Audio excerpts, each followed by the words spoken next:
حيرة الجدران. تسألني الجدران والجدران سجينة أفكاري، متى سنتحرر من ندى أنفاسك ومن سواد السطوة في عينيك؟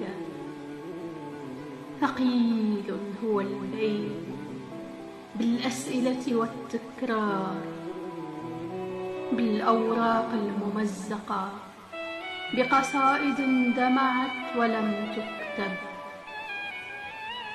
ثقيل هو البيت بنزيف الجدران وبحيرة النوافذ المغلقة. سأكتب بعمق المكان وأبعد من ضيقه، عن الحدائق المعلقة في مخيلتي، عن ممر البحر بين يدي، عن صياد علقت سنارته بكفي، عن سلال فارغة وأسماك ميتة، عن أقدام حافية وشاطئ محترق،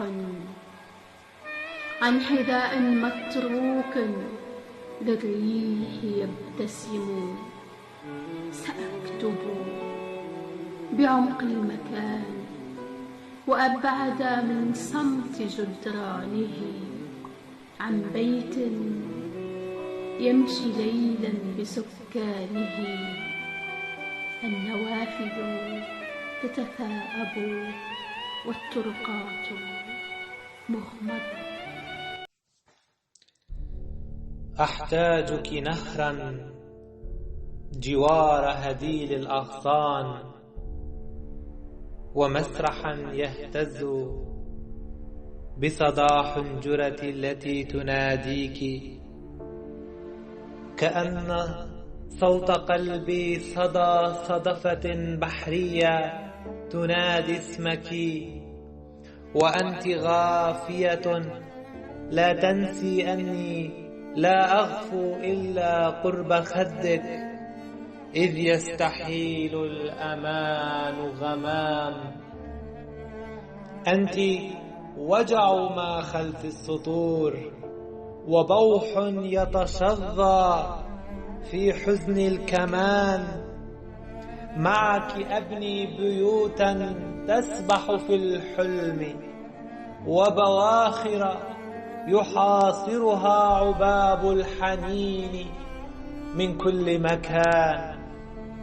أحبك، وعلى وقع خطواتك تتموسق الأحزان والأفراح لتنسج موسيقى لامست شجوى الحياة معك، ويبتدئ المعنى حليبا خرج من ضرع الكلام.